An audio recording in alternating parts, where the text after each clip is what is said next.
Saludos, hermanos y amigos de la Escuela Hebraica. Shalom para todos. Vamos a comenzar el estudio de esta semana de capítulo 7 de Devarim, Deuteronomio. Así que mostramos enseguida el documento para ir analizándolo poco a poco. Capítulo 7, aquí tenemos el verso 1, que no vamos a leer todos en hebreo, como suelo decir, pero para avanzar, ¿verdad? Para abreviar, para no ser tan largo el video. Algunos solamente vamos a leer en hebreo, los demás en español. Aquí viajá Yahweh Eloheja al haaretz asher ata ba shama lerishta wenashal goyim rabim mipaneja haiti weha girgashi weha emori weha kenaani weha perizi weha chivi weha bushi Shiva Goyim Rabim we Atsumim Mimeja. Ok, el pensamiento sigue, pero en el próximo verso. Cuando te haya introducido, Yahweh, tu poderoso, en la tierra que tú entras allá para poseerla, y haya echado naciones grandes de delante de ti, al Getita, al Girgashita, al Emorita y al Kenaanita, y al Perizita, y al Jehuita, y al Yebusita, 7 naciones mayores y más fuertes que tú. El pensamiento, como dije, continúa en el próximo verso, pero vamos a comentar algo aquí. Fíjense que este relato que hace Moshe de casi toda la historia de Israel desde el éxodo, ¿verdad? Desde que salieron de Misraim, o sea, de Egipto, hasta por el momento hasta el monte Sinai, cuando llegan al monte Sinai, pues tiene siempre como fondo, como perspectiva, como en esperanza, la entrada del pueblo a la tierra prometida de Canaán, de Kenaán, como se llama en hebreo. O sea que en ese contexto es que se da mayormente muchas de estas leyes, reglamentos y exhortaciones, etcétera, ¿no? Con la perspectiva de entrar a la tierra prometida. Por eso dice, cuando te haya introducido Yahweh tu poderoso en la tierra, entonces pues harás esto y lo otro, ¿verdad? Y tendrás en cuenta todos estos mandamientos, etcétera. Eso es importante. Eso nos enseña también la lección que el trato de nuestro Padre Celestial con nosotros, ahora aplicando esto espiritualmente, tiene también la tierra nueva en perspectiva.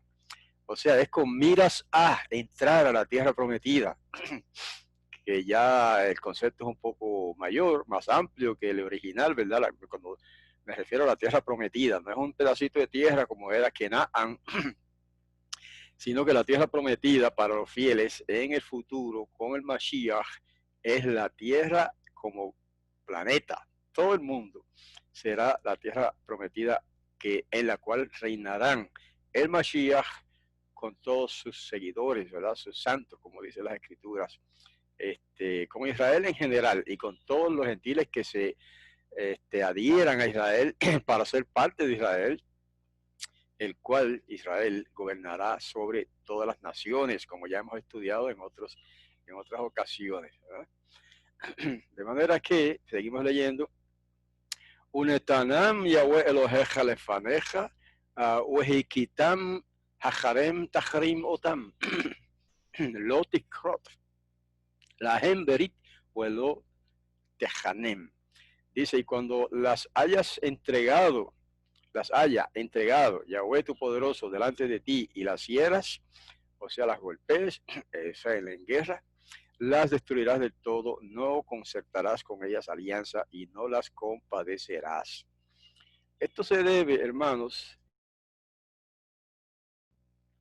muchas personas se aterran con esta lectura y no comprenden que aquellas naciones a las cuales el Todopoderoso mandó eliminar de la tierra de Kenaán eran pueblos total y absolutamente corruptos.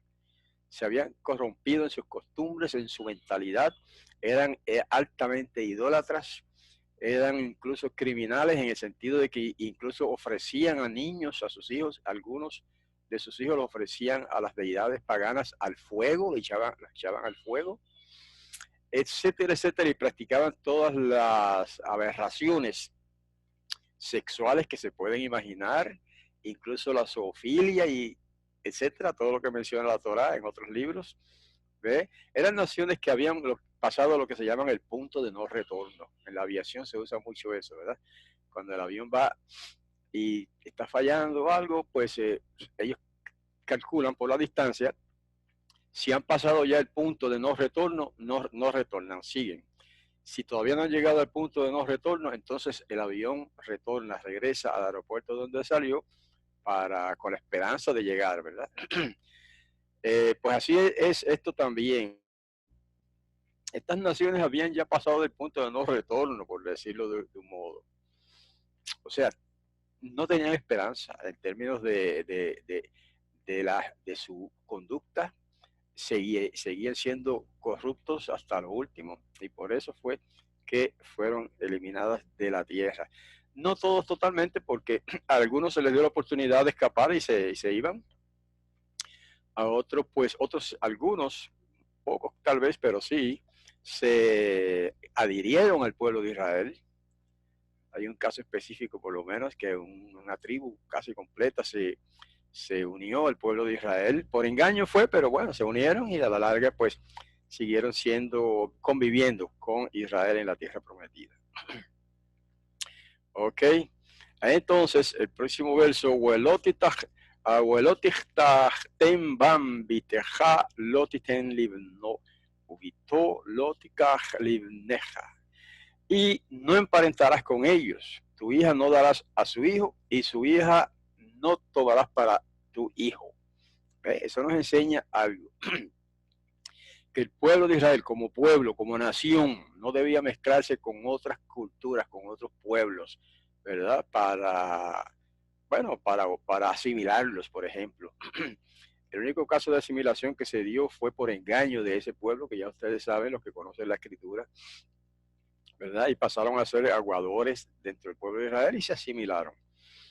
Pero en general estaba esa prohibición, no casarse con los paganos, sean hombres paganos o mujeres paganas, pues no debían aceptarse como parte del pueblo. Ahora, por casamiento, porque sí por conversión podría, y de hecho fue así, pero no por casamiento. Ahora, el asunto es esto nos enseña algo, pero hay que tener cuidado. Hay que tener cuidado con eso. Algunas personas, incluso cristianos y algunos mesiánicos también, han tomado este mandamiento de manera quizá por ignorancia y de manera inconsciente, más por ignorancia, ¿verdad? Muy al extremo hoy día, al punto de que piensan que no se pueden casar con una persona de otra iglesia. Fíjate, no estoy hablando ahora de paganos, incluso de otra iglesia. Tú perteneces a esta iglesia, pues no te puedes casar con este muchacho o muchacha, según sea el caso, de esta otra iglesia. Aunque eso tiene sus desventajas, ¿verdad? Cuando la fe es diferente. Pero eso es otro tema. Esta prohibición de la Torah no aplica a eso. ¿Ok? A menos que sea entonces una persona altamente pagana y corrupta, y que se sepa que es así. Entonces la prohibición aplicaría, pero es que no es así que la aplican muchas veces en algunas iglesias, ¿verdad? ¿Ok? Pasamos entonces al verso 4, que dice, porque desviará, esa es la razón, porque desviará a tu hijo de seguirme, dice Yahweh, y servirán a deidades ajenas, y se encenderá el furor de Yahweh sobre ustedes y te destruirá pronto. En otras palabras, el peligro de la asimilación, ¿verdad? De traer gente del paganismo para asimilarlos a Israel por medio de matrimonios, era esto que está diciendo ahí, que muy probablemente ese cónyuge pagano, corrupto, generalmente dañaría al israelita con el que se casara, ¿verdad? En casos específicos. Bueno, eso sucedió en la historia, Incluso el rey Salomón, ustedes saben, los que conocen la historia bíblica, que se casó con ciertas mujeres que, que eran paganas, ¿ok? Algunas de sus esposas eran idólatras y a la larga corrompieron a su esposo, a Salomón. Sí. Y Salomón se apartó de servir al todopoderoso Yahweh por causa de sus esposas que eran paganas y eran adoradoras de ídolos y nunca cambiaron su conducta. Y lo que hicieron fue corromperlo a él. ¿Eh? Entonces, para evitar eso, precisamente es que se da este mandamiento. Y Salomón, pues, desoyó este mandamiento y ya ustedes saben, paró mal, paró muy mal. Al su vejez incluso ya era un idólatra. Bueno, según otros, depende, ¿verdad? Según otros intérpretes dicen que no, que sí cayó en apostasía, pero que a la larga se arrepintió y cambió, y a raíz de eso fue que escribió ciertos libros, como por ejemplo Eclesiastés, que tiene que ver con esto, ¿verdad? Y algunos proverbios. Bueno, proverbios fue mayormente de David, aunque hay uno que otro de Salomón. Pero sí, se dice que él se arrepintió después, y si fue así, pues amén, entonces entra al reino, pero si no se arrepintió, ya ustedes saben que era excluido de Israel. Eso es lo que dice la Torah. Dice, pero así harán con ellos. Esto es lo que van a hacer. Sus altares destruirán y sus estatuas quebrarán y sus asheras eran un ídolo que hacían de madera, cortarán y sus esculturas quemarán en fuego. Ahí está, esa era la solución, ¿ves? Lo que debían hacer con el asunto de los paganos en la tierra de Israel, en la tierra de Canaán, como se llamaba entonces. Otra vez aplican, esto no se puede aplicar hoy día a nosotros, hermanos. Usted no puede ir, por ejemplo, entrar a las iglesias católicas ahora, para poner un ejemplo, porque ellos son los que usan imágenes, ¿verdad? Los evangélicos, que yo sepa, no, ninguno usa imágenes religiosas. Pero los católicos sí creen en eso y etcétera. Bueno, pero usted no tiene el derecho de meterse en una iglesia católica y empezar a tumbar las imágenes. No. Esto hay que entenderlo en un concepto nacional. ¿Eh? Esto se refiere a cuando Israel ya fuera dueño de aquel territorio, ya constituido en nación, entonces, pues sí, tendría el derecho de eliminar de su territorio nacional esa idolatría, ¿verdad? Esas imágenes idolátricas. Así es que hay que entender eso, porque así fue que se marcó ese mandamiento respecto a su posesión de la tierra de Canaán. Ahora, hoy día la situación es muy diferente. ¿Eh? Incluso Israel, que ahora es una nación otra vez, con su territorio, no puede hacer eso con otras naciones. ¿Eh? No puede meterse a otras naciones a tumbar las imágenes de ellos. No. Incluso hoy día Israel, como no está totalmente convertido como nación, digo, pues permite idolatría en su tierra. No entre ellos, ¿verdad? Entre los judíos no se practica ningún tipo de idolatría, pero permiten religiones como el catolicismo que utiliza y venera imágenes. Lo permiten, bueno, pero eso es porque no ha llegado el Mashiach todavía. Estamos en un periodo de transición, ¿verdad? En respecto a esto del reino. ¿Okay? Entonces, verso 6 dice, Ki am kadosh atah le Yahweh Eloheja, beja bajar Yahweh Eloheja, liyot lo le am segura mikol amim asher al peneja adamah, porque pueblo santo o consagrado o dedicado, se puede traducir así también, eres tú, Yahweh tu poderoso.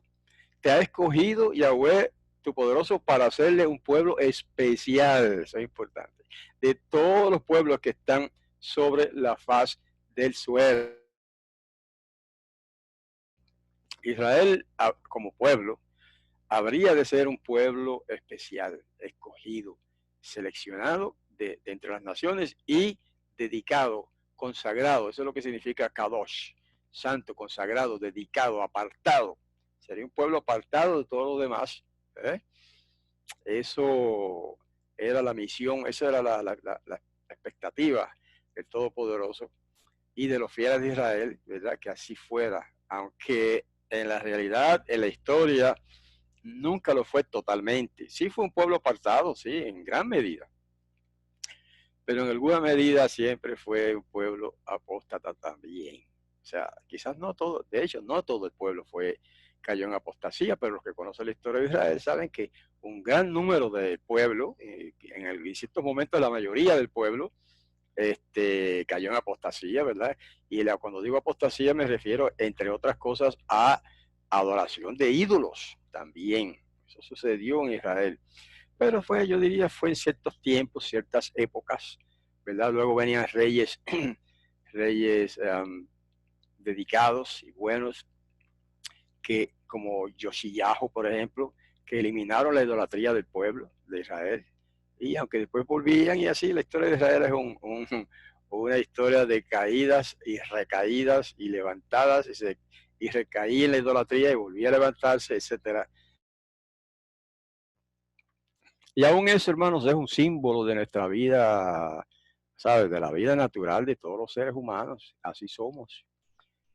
Pecamos y nos damos cuenta del pecado, nos arrepentimos, regresamos a nuestro Padre Yahweh, dejamos de pecar y al cabo del tiempo hacemos lo mismo otra vez. Pero el llamado del Padre es a quien no hagamos eso, a quien no recaigamos en el pecado.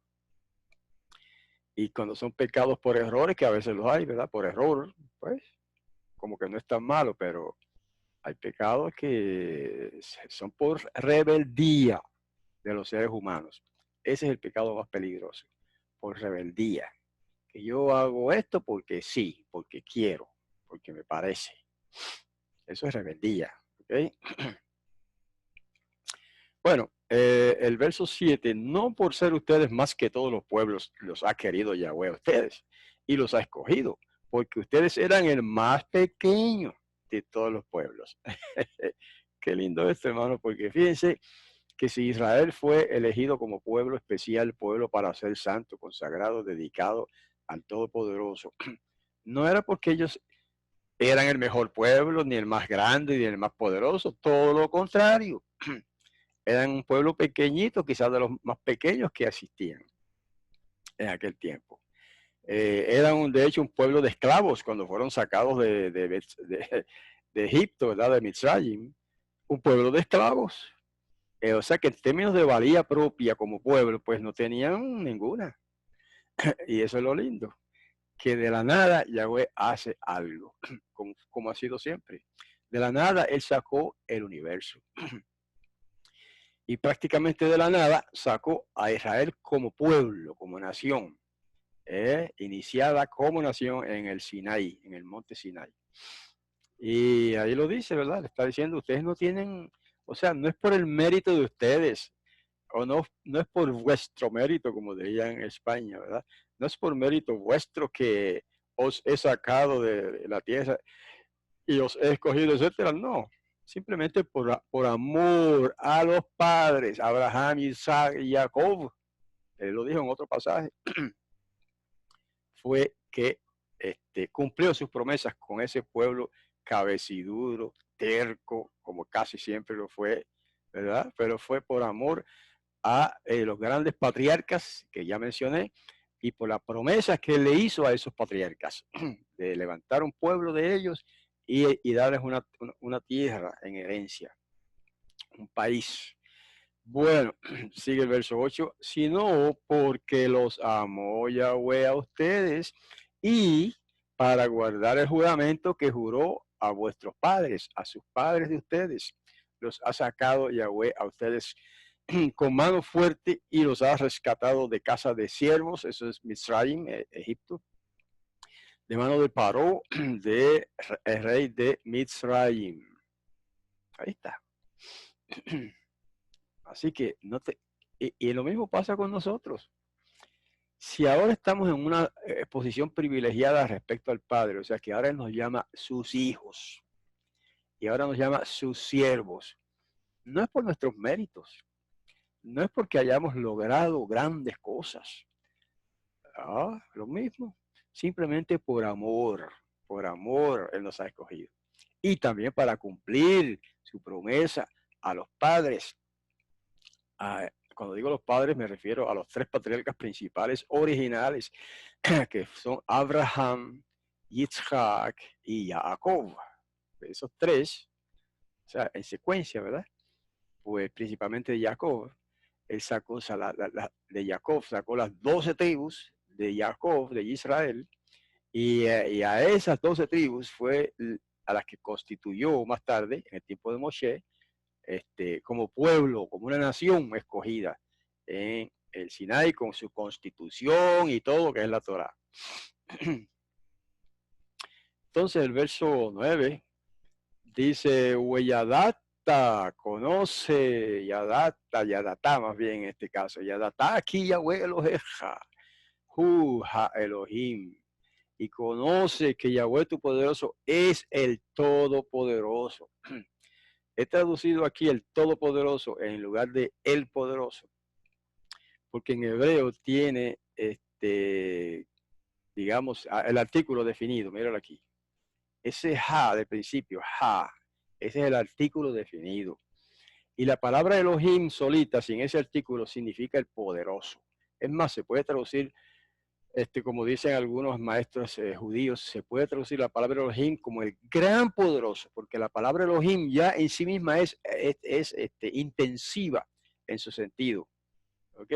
Quiere decir que no es un poderoso cualquiera, sino el gran poderoso. Pero cuando se le añade el artículo definido, entonces se hace más intensivo el sentido de esa palabra, más enfático. Por eso es que se puede traducir propiamente como el Todopoderoso, ¿okay? Como Ha Elohim. Bueno, pues conoce, dice, que Yahweh tu poderoso es el Todopoderoso, el poderoso fiel. Eso es en hebreo, Jael Haneeman. Jael, otra vez está intensivo, más intensiva porque la palabra el significa poderoso, pero Jael es más todavía, más intensivo el significado, por lo tanto se puede traducir el todopoderoso también, pero para no confundir un poco el asunto, pues se traduce, lo hemos traducido, el poderoso fiel, que guarda la alianza y la misericordia a los que lo aman y a los que guardan sus mandamientos hasta 1000 generaciones. Qué lindo, hermanos, ese pensamiento. Qué tremendo que por amor a los padres y al pueblo también, ¿verdad? Pero a los padres de ellos, a los antepasados, los padres que deciden en este caso los patriarcas, es que Yahweh los edifica como pueblo, ¿verdad? Y por eso le invita al pueblo ahora, conoce, debes conocer que Yahweh tu poderoso es el único poderoso, es el todopoderoso. ¿Ve? Se le da esta exhortación para que no se olviden de quiénes son y de quién los sacó de Mitzrayim y quién los constituyó en nación y quién los aceptó aún con sus defectos, los aceptó como nación, y que no se olviden de él. Esa es la exhortación del verso 9. El verso 10, y continúa, y que paga, o sea, dice que él ama, o sea, hace o otorga misericordia a los que lo aman, pero por el contrario dice, y que paga al que lo aborrece en su cara, destruyéndolo, no tardará con el que le odia, en su cara le pagará. O sea que es algo justo, ¿verdad? Razonable, que al que odia al Todopoderoso, creador de todas las cosas, creador nuestro, y habrá hoy día quienes odian al creador. Bueno, eso hay que ver cómo uno lo dice, pero hay personas que lo niegan para empezar. Eso lo he visto yo en internet. Personas que han ya negado al creador, o sea, negado que existe. Y los que no niegan que existe, niegan que actúa, que tiene poder para hacer lo que hay que hacer. De una manera o de otra lo niegan. Pero no solamente lo niegan, sino que lo insultan. Lo insultan. Y de eso es de lo que se trata. Esos son los que lo odian. Y dice ahí, pues, que les pagará, ¿verdad? Lo que pasa es que el tiempo de ajuste de cuentas no ha llegado. Pero cuando llegue, eso será al final, cuando venga Mashiach, a él le va a pagar a cada cual según su obra, ¿verdad? Eso es lo que dice en otros pasajes. A cada uno pagará según sus obras. ¿Ok? Así que los que lo odian, pues también recibirán su paga, ¿verdad? Ciertamente yo no quisiera recibir paga de esa manera, ¿verdad? Porque la paga va a ser la eliminación, la destrucción.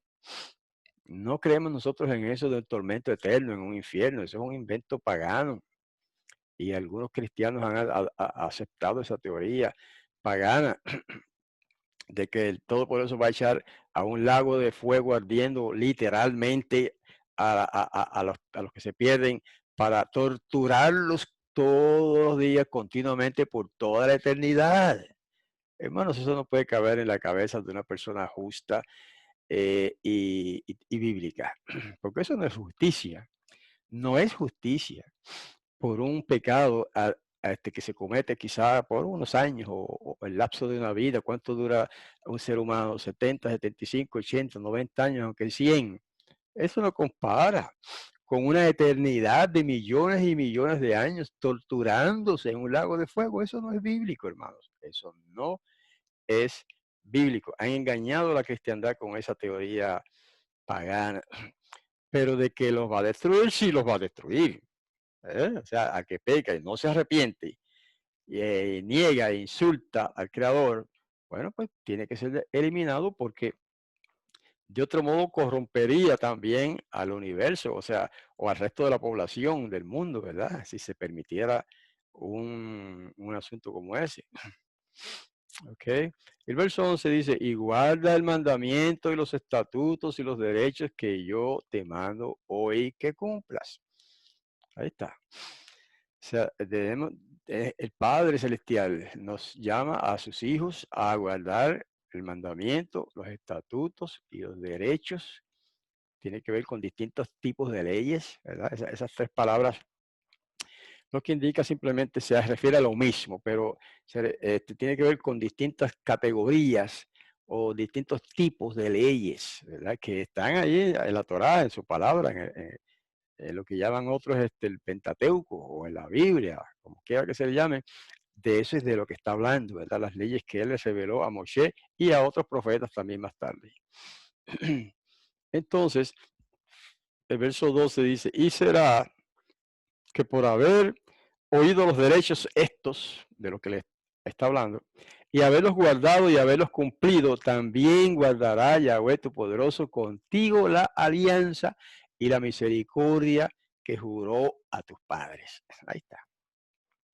Fíjense que cuando se habla de la alianza, lo hemos dicho otras veces, o el pacto, que es lo mismo, son simplemente dos sinónimos, alianza y pacto es básicamente lo mismo. Cuando se habla de eso, no se habla de un trato o de un contrato entre Yahweh y su pueblo, no. No es que, bueno, tú haces esto y yo hago esto y hacemos un acuerdo. No, así no fue. La alianza es algo que el Todopoderoso le ofreció a su pueblo. A los padres primero y luego al pueblo en general, ¿verdad? Y fue el Padre el que dijo, ustedes me obedecen y serán mi pueblo. Yo seré su Todopoderoso. Esa es la alianza. Lo único que el pueblo respondió, en el Sinaí el pueblo sí respondió y dijo, sí, sí, sí, todo lo que has dicho lo haremos. Esa es la alianza, el pacto. El pacto no son los 10 mandamientos como erróneamente enseñan algunos maestros. No, ni siquiera los 613 mandamientos, ni siquiera toda la Torá, eso no es el pacto. Esa es la constitución de la nación de Israel, la Torá. El pacto es eso que acabamos de decir, que es el Todopoderoso emite una afirmación, ¿verdad? Si ustedes me obedecen, serán mi pueblo. Y yo seré el poderoso de ustedes, el Elohim. Ese es el pacto. Y eso sale de él, no sale de ellos. All right? Así que no se equivoquen con ese detalle. La alianza, el pacto es de todos modos hecho por el Todopoderoso. Y de que Israel diga sí, lo aceptamos, pues ok, lo aceptaron. aunque no lo cumplieron totalmente. Nunca Israel ha cumplido totalmente la alianza que propuso Yahweh para su pueblo. ¿Okay? Pero no totalmente, pero sí parcialmente. Y parece que, como yo he presentado en otros temas, el Todopoderoso al menos acepta como diríamos, una obediencia parcial, porque siempre es mejor una obediencia parcial que una desobediencia total. Eso ya es un principio natural, lógico. Es mejor una obediencia parcial que una desobediencia total. Y eso es lo que tratamos de hacer nosotros, los que creemos, ¿verdad? Y entendemos que somos siervos del Todopoderoso Yahweh, de ofrecerle una obediencia hasta donde podamos llegar. Va a ser siempre parcial, pero es lo que podemos hacer como seres mortales. Eso es mejor que una desobediencia total, como dicen algunos, incluso cristianos, que no tenemos que obedecer ninguna de esas leyes. Eso fue para los judíos, dicen ellos, y eso no hay que obedecerlo ahora, nada de eso. Es una desobediencia total, básicamente, ¿verdad? Ok. Entonces continuamos con el verso 13. Y te amará y te bendecirá, y te multiplicará y bendecirá el fruto de tu vientre, y el fruto de tu suelo, tu grano, tu mosto, tu aceite, la cría de tus vacas y los rebaños de tus ovejas, sobre el suelo que juró a tus padres que te daría. Esa es la recompensa. Fíjense, hermanos, que en la Torá y en lo que llaman los cristianos el Antiguo Testamento, que es un nombre que no es correcto, pero bueno, es como ellos lo conocen, nunca se habla de una recompensa en el cielo. Nunca. Eh, nunca, nunca. La recompensa que se le ofrece al pueblo por su obediencia y por permanecer dentro de la alianza o del pacto es esto que leemos ahí. Bendiciones materiales y vida larga en esta tierra. ¿Okay? Y claro, también existía, aunque al principio no estaba muy claro, pero sí existía el concepto de lo que llaman en hebreo el Olam Haba. O sea, a este mundo se le llama el Olam Hazé. Olam Hazé quiere decir el mundo presente, este mundo. Pero el Olam Haba es el mundo futuro. Haba quiere decir que viene, el Olam, el mundo que viene, venidero. O sea que también existía esa esperanza, pero no en el cielo.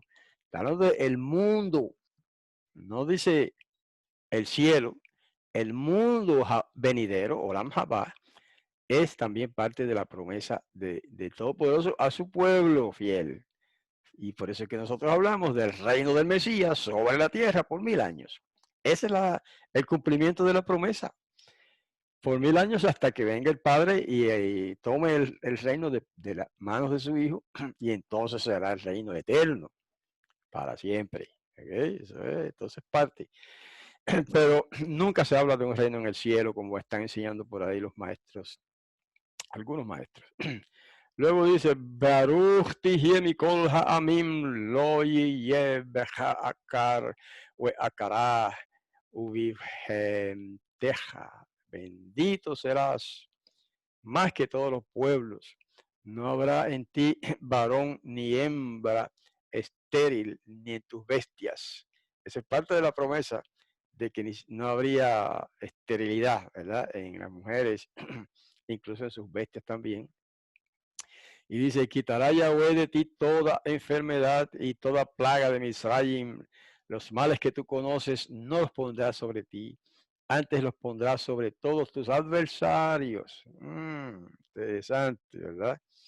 O sea que parte de la promesa por la obediencia era esto de que no habría enfermedad en el pueblo escogido.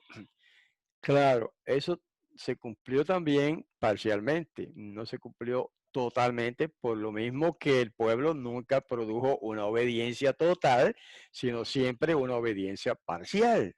¿Eh? Y hay una correlación, una correspondencia entre la promesa, entre la obediencia y la promesa. o entre la obediencia y el cumplimiento de la promesa. Para una obediencia parcial, que es lo que ofrecemos todos nosotros básicamente, y es lo que ha ofrecido a Israel siempre, una obediencia sí, pero parcial, nunca total, entonces la bendición, lógicamente, habría de ser parcial también, nunca total. Por eso es que sí ha habido milagros de sanación, de curación de enfermedades en Israel y en todas partes, porque en términos de eso Yahweh no hace acepción de personas como, por ejemplo, lo dijo el Mesías, que él manda la lluvia sobre buenos y malos. El sol sale para buenos y malos. ¿Ve? Y también la curación de las enfermedades se puede aplicar hasta cierto punto en eso, ¿verdad?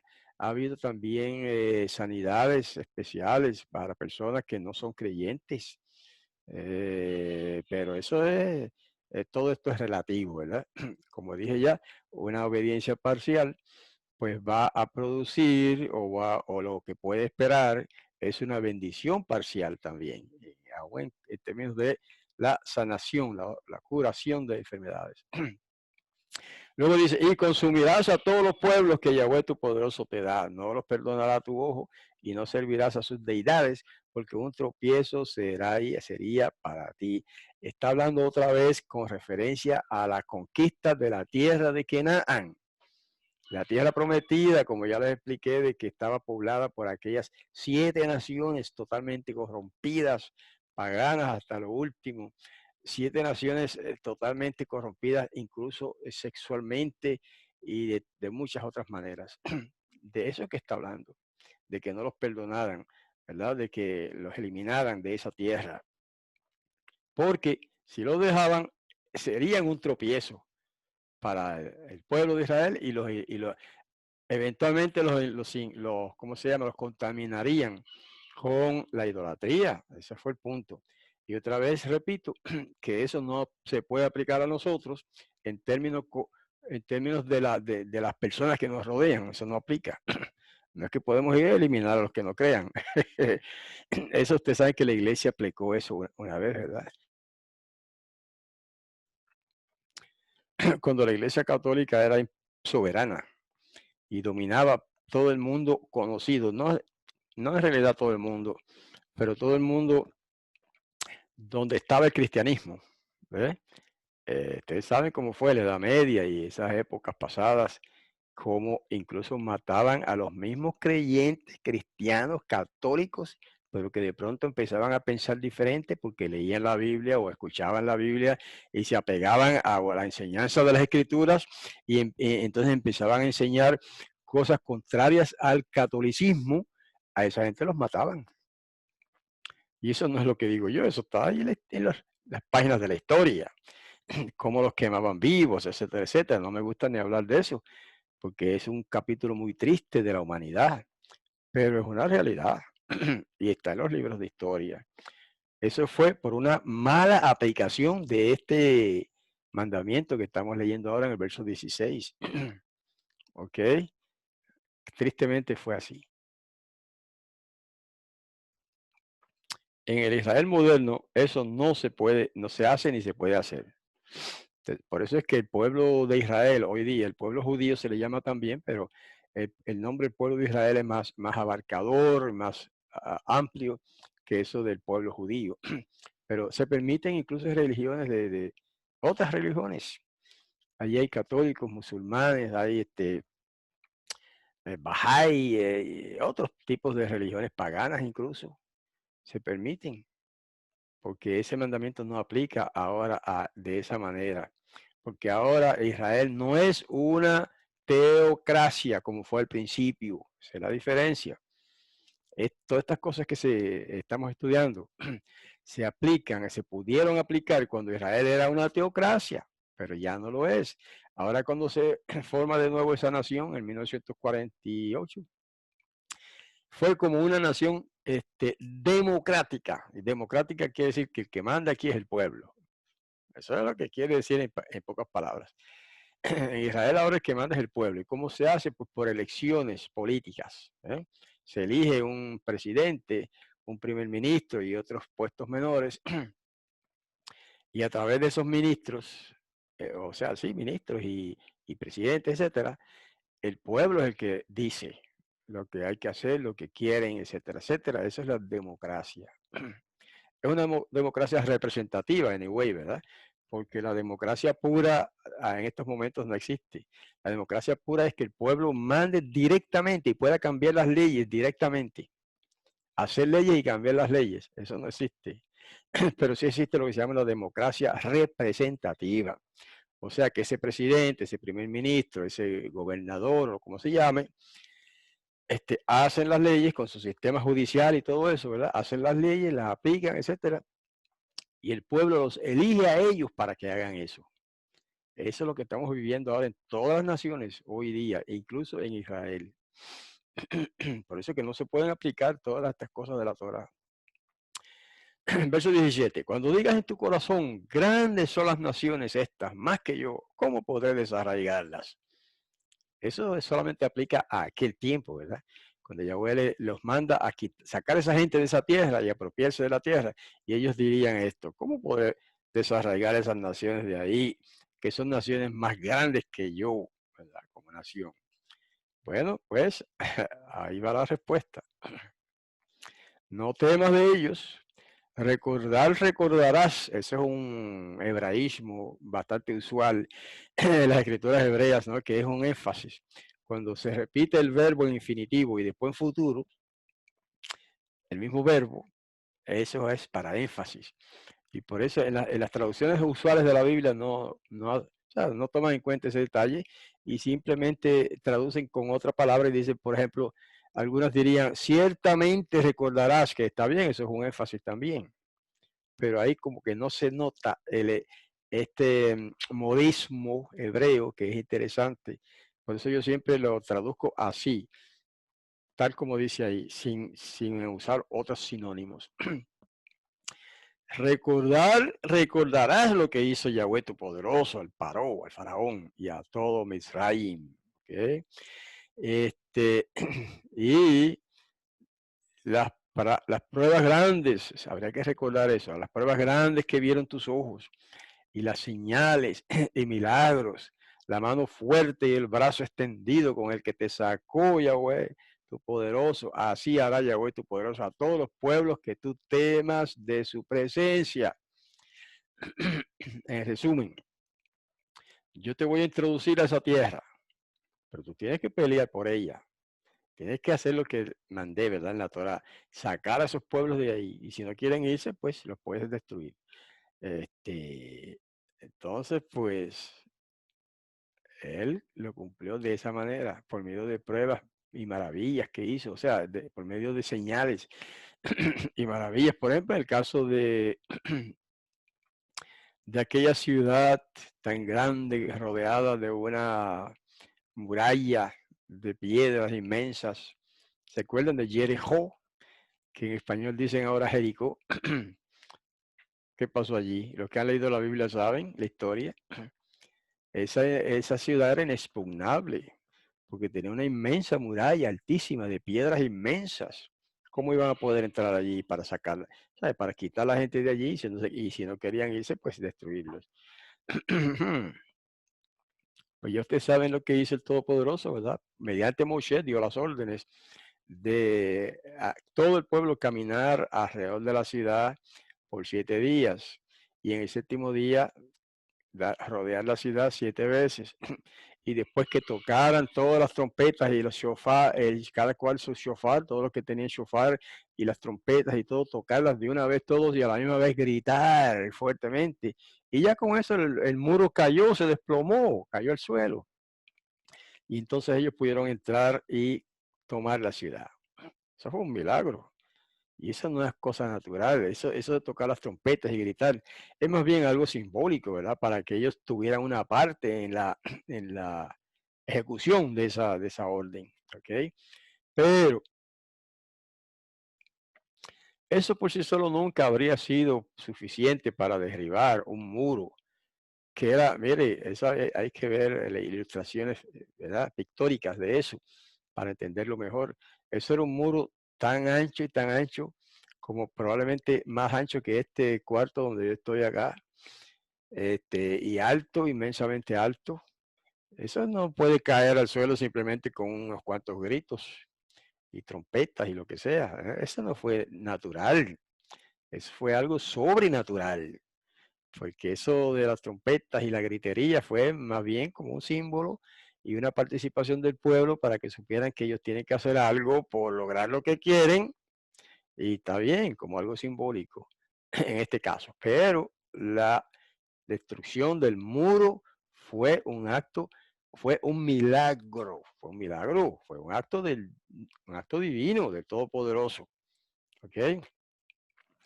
Y entonces sigue el verso 20. Y también la avispa enviará Yahweh tu poderoso sobre ellos. Estos es otros casos, ¿verdad? No quiere decir que todo esto se va a cumplir con la misma gente y al mismo tiempo, sino que habla de distintos episodios. Y también la avispa enviará Yahweh tu poderoso sobre ellos hasta que perezcan los que queden y los que se hayan escondido de tu presencia. Y eso se cumplió literalmente, hermanos. Se cumplió. Hubo ocasiones en que ejércitos de esos pueblos paganos tuvieron que huir porque salían avispas, nadie sabe de dónde, por millares y millares y los atacaban y ellos tenían que escapar. ¿Ok? Por eso yo digo que muchos escaparon a la muerte si se fueron de allí, ¿verdad? Los que se fueron escaparon de la muerte. Los que se quedaron cercamente, pues fueron los que fueron eliminados en la guerra. Dice, no desmayes delante de ellos, porque Yahweh tu poderoso está en medio de ti. Esa es la clave. Poderoso, grande y temible. Ahí está. ¿Y cómo era que estaba Yahweh en medio de ellos? De dos maneras. Primeramente, por medio de ángeles, como se le dice en griego, ¿verdad? Sus mensajeros o mensajeros del Todopoderoso, que siempre él ha utilizado en un momento que otro para realizar sus obras. Es como si Yahweh mismo estuviera allí, pero era el ángel de Yahweh que estaba allí, o los ángeles. ¿Ok? Esa es una manera. La otra manera en que Yahweh estaba allí actuando con ellos y para ellos era mediante el arca de la alianza. Ya después cuando se construyó eso, que ustedes conocen, ¿no? Los que conocen el santuario, el arca de la alianza, que era un cofre, un cajón grande de madera forrado de oro por dentro y por fuera. Y allí se manifestaba, se escuchaba la voz de Yahweh hablando a su pueblo. Eh, Aunque lo hacía siempre a través de Moshe, ¿verdad? Moshe entraba allí y el Padre le hablaba directa y literalmente allí a través del Arca de la Alianza. De suerte que esa Arca de la Alianza, como ya hemos explicado con más detalle en otras ocasiones, era como quien dice un amplificador, un altoparlante o una bocina a través de que Moshe podía escuchar una voz, literalmente. Esa era la segunda manera, como yo decía, en el que él podía decir, yo estoy en medio de ti, ¿ok?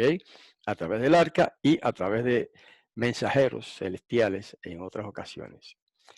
Y echará Yahweh tu poderoso a las naciones de tu presencia poco a poco. No podrás acabarlas enseguida.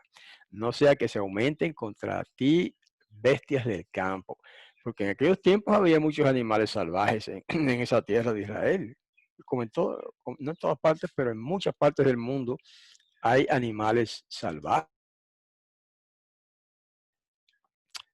Como por ejemplo leones, leopardos, tigres, toda clase de animales salvajes que atacan.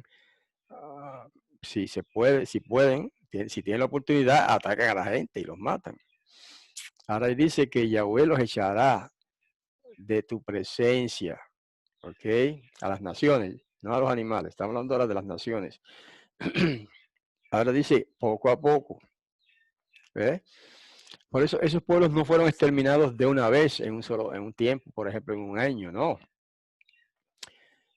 Duraron allí un tiempo. No sé con exactitud el número de años, ¿verdad? Pero probablemente sí, algunos años, en lo que Israel iba conquistando poco a poco esos pueblos. No fue de una vez. ¿Y por qué fue así? El Padre permitió que fuera así, pero por eso que acabamos de leer. Porque si se quedaba solos el pueblo de Israel, entonces los animales salvajes que habitaban esa tierra, pues los atacarían a ellos. y quizá ellos no, quizá por su falta de experiencia, no serían quizás suficientes para dominar, controlar o eliminar esos animales salvajes. Entonces, el pueblo de Kenaán, o sea, las 7 naciones que quedaban allí, parcialmente, ¿verdad? Porque o algunos iban siendo eliminados también poco a poco, pues eso ellos les ayudaban a combatir los animales salvajes. ¿Eh? Era una ayuda mutua. Y eso es de eso que está hablando ahí. ¿Ok? Que a veces eso quiere decir que también nosotros podemos contar con la ayuda de gente que no son de nuestra fe o de nuestra religión, si se le quiere llamar así, o de nuestro pueblo, Israel. Pues sí, también se les permite ayudarnos. Claro que sí. No somos exclusivistas en ese sentido, ¿verdad? Hay quienes se salen de la raya y hacen toda clase de locuras respecto a esto que estamos hablando, ¿verdad? Pero en general, y lo correcto es que sí podemos aceptar ayuda de las naciones, vamos a decir, gentiles, no creyentes, no israelitas o no observadores de la alianza. Sí, pues, a veces necesitamos de ellos. Y hoy día en tiempos modernos necesitamos de sus tiendas, de sus negocios, quiero decir, para comprar comida, comprar casas, etcétera. Tenemos que depender de los de afuera, como se dice a veces, ¿verdad? De los gentiles, sean buenos o malos, eso no importa en cuanto a este tema, ¿ok? Así que no es bueno tampoco salirse de los límites de la legitimidad y de la razón y de la lógica para rechazar a la ayuda de otras, ¿sabes? De otros pueblos, de otra gente que no son nuestra gente. Eso es natural y lógico. Y las entregará a las naciones esas, Yahweh tu poderoso, en tu presencia, y las quebrantará con destrozo grande hasta que sean destruidas. Ahora noten aquí algo interesante que voy a interrumpir y mostrar la pantalla para eso. El Todopoderoso le dice a su pueblo Israel, vas a entrar a esta tierra y vas a hacer esto y esto y esto, vas a sacar, dice, yo voy a eliminar a esos pueblos de ahí, pero no lo hizo él directamente, ni mandó ángeles así directamente a acabar con esos pueblos o a botarlos de allí, sacarlos de la tierra, no. Ellos tenían que luchar por, Israel tenía que luchar por eso. Entonces la lección para hoy día es pues similar, ¿no? El Padre promete unas bendiciones, pero nosotros también tenemos que luchar por conseguir esas bendiciones, ¿verdad? Por ejemplo, nos promete abundancia y comida y eso, pero eso no la tierra nos lo da solita. Tenemos que sembrar. Claro, los que pueden sembrar en general hoy día con la modernidad en la que vivimos, pues uno sale al supermercado y compra todo lo que necesita. Pero en términos generales, ¿verdad? Como humanidad, total, tiene ese deber. Sembrar y cosechar y producir y vender. No es del cielo que nos va a caer el pan, como caía el maná en aquellos 40 años de peregrinación por el desierto para Israel. O sea que siempre el ser humano es llamado a actuar en favor de y para conseguir lo que quiere, lo que necesita para vivir. Y como dijo Pablo en una ocasión, el que no trabaja, que no coma. Porque en aquellos tiempos era así. Hoy día pues la situación ha variado y ustedes saben que las naciones, por lo menos algunas naciones, tienen gobiernos buenos que ayudan al pueblo, dan dinero y dan comida y facilitan la obtención de la comida y la preservación de la vida, ¿verdad? Con salud, los médicos, etcétera, etcétera. Pues hoy día la situación es diferente. Pero en aquellos tiempos antiguos que la cosa era así, el que no trabaja no va a tener productos en términos generales, porque también existía siempre el comercio, ¿verdad? Pero es un principio que aplica de manera general al individuo, ¿ok? El que no trabaja, pues no espere que le va a caer el alimento del cielo, tiene que trabajarlo, tiene que pagar, y pagarlo, si en caso de que no trabaje literalmente la tierra, pues tiene que comprarlo, y para conseguir ese dinero tiene que hacer algo, trabajar y conseguir el dinero, ¿ok? Eso es elemental, eso es sencillo de entender, ¿verdad? Ok, vamos a seguir entonces con el documento acá en el verso 25. Y él, el Todopoderoso, entregará sus reyes, los reyes de esas naciones, en tu mano, Israel, y tú destruirás el nombre de ellos de debajo del cielo. No se enfrentará ninguno en tu presencia hasta que los destruyas. Esa es la promesa, esa es una promesa de que el Todopoderoso proveería la manera, el poder a Israel de destruir esos pueblos paganos. ¿Ok? Él los entregaría en su mano, en la mano del pueblo de Israel. Y eso no entramos en muchos detalles porque supongo que la mayoría de los que nos escuchan, si no todos, han leído la Biblia y han visto las historias tremendas en los libros de Génesis primero, luego Éxodo, el Levítico, Números y Deuteronomio, que son los 5 libros de la Torá. Se describe allí cómo incluso hubo milagros grandes a nivel de que ángeles, por ejemplo, venían y hacían huir al pueblo o destruían una parte del ejército que venía contra Israel, etcétera. Eso se cumplió así. Él los entregó en manos de ellos. Verso 25. Las esculturas de sus deidades las quemarás en el fuego. No codiciarás plata ni oro de sobre ellas, ni lo tomarás para ti. No sea que tropieces en ello, porque abominación a Yahweh tu poderoso es eso. O sea, otra vez recordando lo que dijimos al principio, ¿verdad? De que no tenemos el derecho de entrar a iglesias, por ejemplo, donde tienen imágenes y destruir las imágenes. No. Esto se refiere a una actividad de pueblo, de nación, que era Israel en ese tiempo, en relación a las tribus paganas e idólatras que vivían en esa tierra que se les había prometido a ellos, ¿verdad? O sea, que hoy día esto no aplica a nosotros. Pero en términos general lo que está diciendo es, para nosotros, que no codiciemos o deseemos sacar beneficio de esas cosas. Hablando en este caso de las imágenes, ¿verdad? Plata y oro, etcétera. Porque en aquellos tiempos sí, y al igual que hoy, muchas de esas imágenes, aunque las hicieran de madera, las forraban de oro, las enchapaban en oro. Y lo que está diciendo aquí, no te pongas ahora a quitar esas imágenes de allá, de los altares de ellos, para arrancarles el oro y aprovecharte de eso, de ese metal precioso. Eso estaba prohibido también. Porque eso de una manera o de otra los llevaría a la idolatría, si hacían eso. ¿Ve? Que hasta eso se les prohibió. Y no introducirás abominación en tu casa. Esa abominación se refiere a los ídolos también, a imágenes, deidades paganas.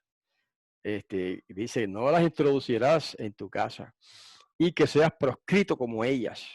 Del todo las aborrecerás y abominarla abominarás. Otra vez el idioma, la expresión esa idiomática, que se repite el verbo en infinitivo primero y después en futuro, para dar énfasis a esa expresión. Abominarla abominarás. Está hablando de las imágenes idolátricas, porque proscrita es. Ahí está. Bueno, con eso terminamos el capítulo 7. Proscrita es. Proscrita quiere decir, en este contexto, destinada a la destrucción, si se refiere a imágenes, ¿verdad? Porque también se aplica esa palabra a personas que han sido proscritas, pues eso quiere decir destinadas a la destrucción. En este caso, las imágenes de idolatría que había y que eran abundantes en aquellos tiempos en los pueblos paganos que habitaban la tierra de Canaán, que vino a ser entonces la tierra de Israel. Existían montones de imágenes y deidades, y esas imágenes representaban a las deidades que ellos tenían en su mente. Eran deidades imaginarias, porque nunca han existido otras deidades fuera de Yahweh, pero en la mente de la gente sí existen. Y entonces ellos adoraban esas deidades falsas, como Baal, Kemosh y otras deidades, según le llamaban en aquellos tiempos.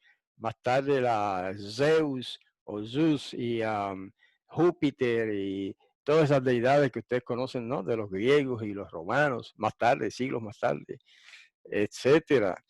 Y hoy día, pues también hay gente que tiene aunque no lo llamen así, son como deidades.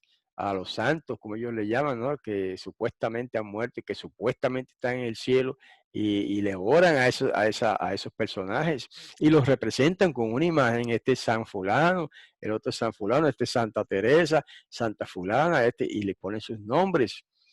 Eso es idolatría también. Me perdonan los hermanos que o amigos que practican eso porque es lo que han aprendido, ¿verdad? Pero los han engañado. Eso está prohibido en la Sagrada Escritura. ¿Ok? Y esas cosas están proscritas. Eso quiere decir que están destinadas a la destrucción. Cuando venga el Mashiach es que se va a cumplir eso al pie de la letra. Todas las idolatrías, todas las imágenes representativas de deidades imaginarias o de deidades físicas, personales, que la gente las convierte en deidades, lo mismo, van a ser eliminadas de todas las naciones.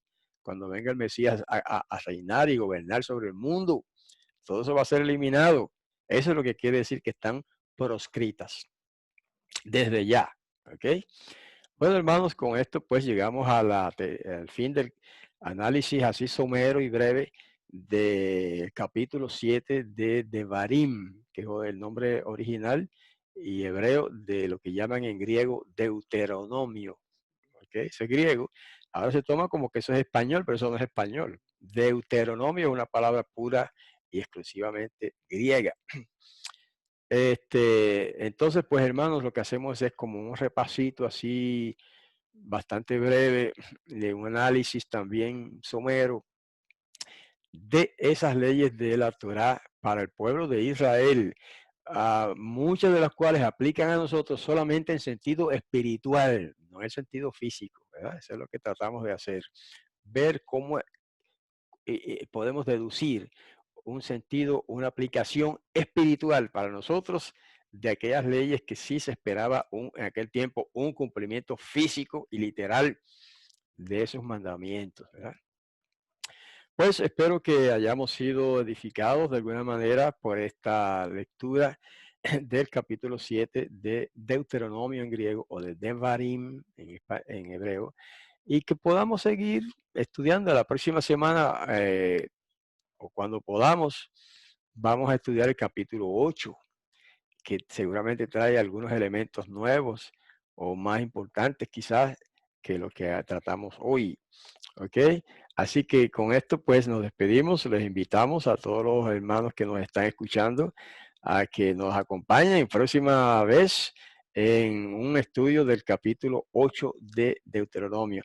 Y no olviden tampoco que damos otros estudios, ¿verdad? El Shabbat de mañana, el jueves en la noche, el pastor Carlos Rodríguez tiene sus temas también preciosos de la Escritura Sagrada. Entonces los viernes en la noche, pues me toca a mí presentar entonces estos estudios de Deuteronomio, pero eso no es lo único. Los sábados de mañana, de 10 a 12 de la mañana, hora de Puerto Rico, y distintas personas nos turnamos para presentar diversos temas de las Escrituras. Así que invitamos a todos los hermanos que nos ven en YouTube, a que nos acompañen también entrando a un programa que se llama Zoom, una plataforma ZWM, Zoom. A los que se inscriben en la escuela hebraica, en la lista hebraica, pues se les invita, para cada reunión de esas, se les envía una invitación, un recordatorio y el enlace de entrada a Zoom. Eso es lo importante, sin ese enlace no pueden entrar. Y eso pues lo hacemos, lo enviamos a los que están en la lista hebraica. Para ustedes suscribirse a la lista hebraica, los que no lo han hecho ya, pues me escriben a, a esta dirección. Hebraica, lo tenemos por aquí también por escrito para que sea más fácil de que no se equivoquen, ¿verdad? En la forma de escribirlo. Ahí está, hebraica@gmail.com. Ya, me escriben ahí, los inscribimos en la lista hebraica y entonces cada semana reciben los enlaces de entrada a las salas. Tenemos 2 salas distintas. Cosa que cuando se llena una, entonces ya más nadie puede entrar, entonces la otra que está abierta también, simultáneamente, pues allá pueden entrar los hermanos. Por eso les enviamos los enlaces para las 2 salas de una vez. Y así hacemos lo posible por ayudar a todos los que quieran entender un poco más de las palabras de la Sagrada Escritura. Así que hasta la próxima, queridos hermanos. Shalom.